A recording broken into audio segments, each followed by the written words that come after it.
Hello అండి. అందరికీ నమస్కారం. ఈనాటి కథలకి స్వాగతం. ఈరోజు మనం చెప్పుకోబోయే చందమామ కథ నిరర్ధకమైన ఆజ్ఞ.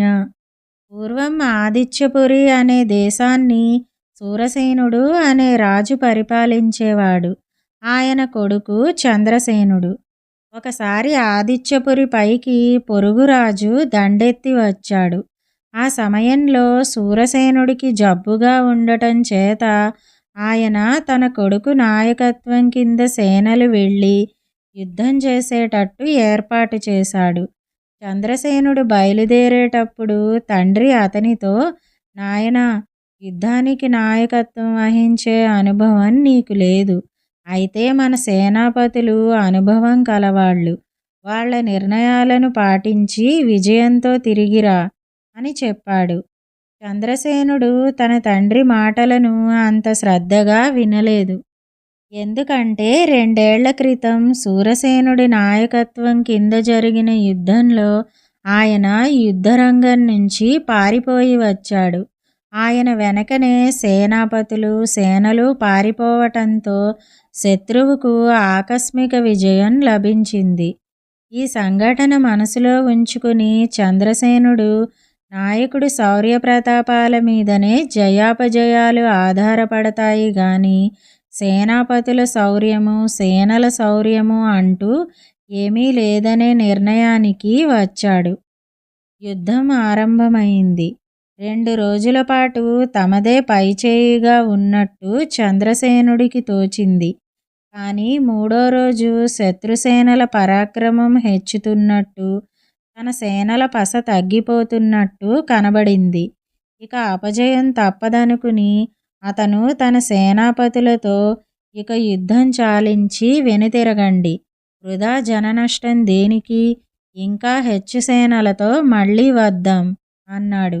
యుద్ధానుభవం గల సేనాపతులు అతనితో, యువరాజా, ఈ సమయంలో వెనుదిరగటమంటే వెన్నపడేటప్పుడు దుత్తను పగలగొట్టటమే. మనం విజయం పొందటానికి సిద్ధంగా ఉన్నాం. మీరు కాస్త విశ్రాంతి తీసుకోండి అన్నారు. నా ఆజ్ఞ ధిక్కరించి నిష్కారణంగా సైన్య నష్టం కలిగిస్తారా అని చంద్రసేనుడు వారిని కసిరాడు. కానీ వాళ్ళు అతని ఆజ్ఞ పాటించక యుద్ధం కొనసాగించి శత్రువుపై విజయం సాధించారు. ఇది చంద్రసేనుడికి మరింత అవమానమనిపించింది. విజయంతో తిరిగి వచ్చిన కొడుకును, సేనాపతులను సూరసేనుడు చక్కగా సన్మానించాడు. కానీ తన కొడుకు ముఖం చిన్నబోయి ఉండటం గమనించి ఆయన కారణం అడిగాడు. చంద్రసేనుడు తన తండ్రితో జరిగిన సంగతి చెప్పాడు. అది విని సూరసేనుడు చిరునవ్వు నవ్వి, నిన్ను చూస్తే నాకొక పాత కథ జ్ఞాపకం వస్తున్నది. చెబుతాను విను నాయనా అని ఇలా చెప్పాడు.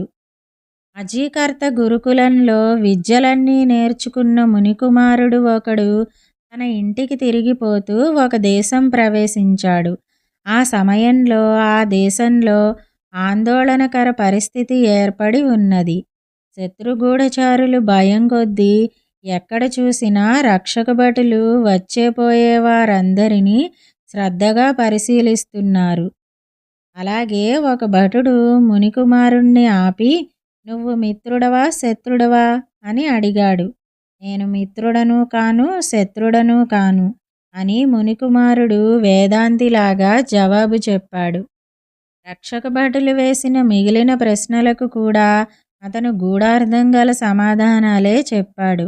అతనిపై అనుమానం ఎక్కువై అతన్ని తీసుకుపోయి రాజు ముందు నిలబెట్టారు.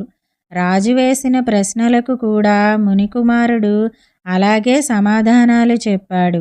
అతను తప్పక శత్రువుల గూఢచారి అయి ఉంటాడనుకుని రాజు మునికుమారుడికి మరణశిక్ష విధించాడు. మునికుమారుణ్ణి శిరచ్ఛేదం చేయడానికి తీసుకుపోతుండగా అతనితో పాటు చదివి తన ఇంటికి తిరిగి వచ్చిన అతని మిత్రుడొకడు చూసి రాజుతో, వీడు నేను అజీకర్తముని గురుకులంలో చదువుకున్నాం. వీడు తన దేశానికి పోతున్నాడు అని చెప్పాడు. రాజు మునికుమారుణ్ణి బంధవిముక్తుణ్ణి చేసి అజీకర్తమునికి కబురు పంపాడు. అజీకర్తుడు రాగానే మునికుమారుడు ఆయనకు నమస్కారం చేసి, తేడాలన్నీ మిథ్య అనే దృష్టితో నేను మాట్లాడేసరికి నా ప్రాణానికే ప్రమాదం వచ్చింది గురువర్యా అన్నాడు. అది నిష్ప్రయోజనం నాయనా. నువ్వు అనుభవంతో మాట్లాడాలి. నువ్వు చెప్పేది అందరికీ తెలియాలి. లేకపోతే నీ మాటకు విలువ ఉండదు అన్నాడు అజీకర్తుడు. శూరసేనుడు ఈ కథ చెప్పి చంద్రసేనుడితో, నాకు యుద్ధంలో సంపూర్ణమైన అనుభవం ఉన్న కారణం చేత నేను యుద్ధంలో వెనుదిరిగినప్పుడు నా సేనాపతులందరూ నాతో పాటు వెనుదిరిగారు. కానీ నీకు యుద్ధంలో అనుభవం లేదు. అందుచేత నువ్వు వెనుదిరగమని ఆజ్ఞాపించినప్పుడు సేనాపతులు నీ ఆజ్ఞ ఉల్లంఘించారు. వ్యక్తిగతంగా నీకు అపజయం కలిగినప్పటికీ మన సేనలు శత్రుసేనలను జయించాయి. సేనాపతులు నిన్ను అవమానించారని అనుకోకు నాయనా అన్నాడు. ఇదండి నిరర్ధకమైన ఆజ్ఞ అనే కథ. ఇప్పుడు మరో కథని కూడా మనం చెప్పుకుందాం. నిజమైన సంతోషం అనే కథ విందాం. ఒక ఊళ్ళో ఒక గృహస్థుకు 3 కొడుకులు ఉండేవారు. తండ్రి రాజుగారి ఖజానాలో రాతగాడుగా ఉండి ఏ కొరత లేకుండా కొడుకులను పోషిస్తూ వచ్చాడు. ఆయన పెద్దవాడైపోయి ఆరోగ్యం చెడిపోయినందున ఖజానా ఉద్యోగం మానుకుని ఇంటిలో విశ్రాంతి తీసుకోసాగాడు. తండ్రి బాగానే సంపాదించాడు గాని కొడుకులు తిని తిరగటం తప్ప ఏ ఉద్యోగంలోనూ ప్రవేశించలేదు. అది చూసి తండ్రి 3 కొడుకులను పిలిచి, ఇన్నాళ్ళు నేను మిమ్మల్ని పోషించాను. ఇప్పుడు నేను మూలపడ్డాను. మీకు వయసు వచ్చింది. ఇక మీరే నన్ను పోషించాలి. మీకు తలా ఒక 100 రూపాయలు ఇస్తాను. వాటిని తీసుకుని మీరు ఎటైనా వెళ్ళండి. ఏమైనా చెయ్యండి. 1 సంవత్సరానికి మీరు నాకు సంతోషం కలిగించే పనులు చేసి తిరిగి రండి అన్నాడు. ఐశ్వర్యం కన్నా మనిషిని సంతోషపెట్టేది మరేముంటుందనుకుని పెద్దవాడు నగరానికి వెళ్ళి ఒక గొప్ప ధనికుడి వద్ద పనికి కుదిరి విశ్రాంతి వేళల్లో బరువులు మోయటం దగ్గర నుంచి ఏ పని అయినా సంకోచించకుండా చేశాడు. సంవత్సరం పూర్తి అయ్యేసరికి అతడి వద్ద 10,000 పోగయ్యాయి. అతను దానితో ఒక మంచి రత్నాన్ని కొని ఇంటికి తిరిగి వచ్చి దాన్ని తన తండ్రికి ఇచ్చాడు. అయ్యో నాయనా, ధనమే ప్రధానమని అడ్డమైన చాకిరీ చేసి ఎలా అయిపోయావు? నిన్ను చూస్తే నాకు దుఃఖం కలుగుతున్నదిరా అన్నాడు తండ్రి.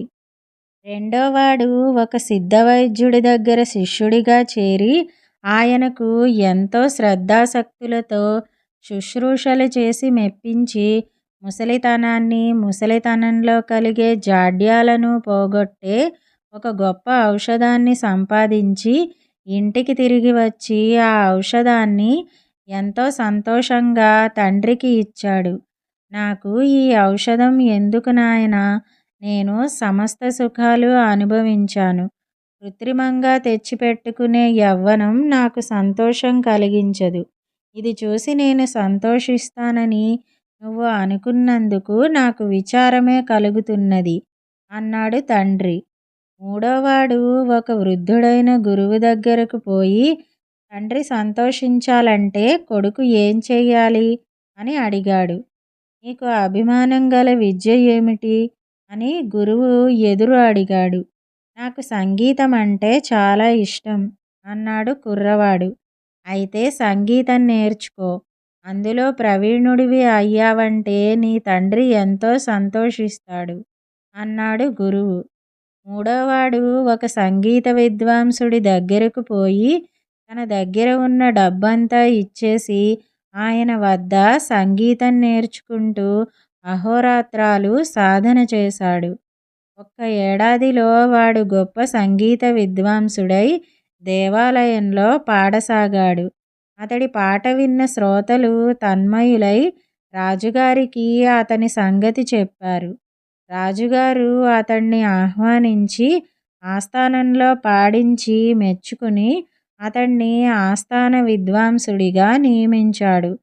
తండ్రిని చూసి రావటానికి మూడోవాడు రాజుగారి అనుమతి పొంది రాజుగారిచ్చిన కానుకలన్నీ తీసుకుని ఇంటికి వచ్చాడు. తండ్రి ఆ కొడుకును చూసి సంతోషించి, ఇదే తండ్రికి నిజమైన సంతోషం. కొడుకు కీర్తిమంతుడు కావటంతో తండ్రి ధన్యుడవుతాడు అన్నాడు. ఇదండి నిజమైన సంతోషం అనే కథ. ఈ 2 కథలు గనక మీకు నచ్చినట్టయితే లైక్, షేర్, కామెంట్ చేయండి. మరిన్ని మంచి కథల కోసం మా ఛానల్‌ను సబ్స్క్రైబ్ చేసుకోండి. మళ్ళీ మరొక మంచి కథతో కలుసుకుందాం. అంతవరకు వింటూనే ఉండండి ఈనాటి కథలు.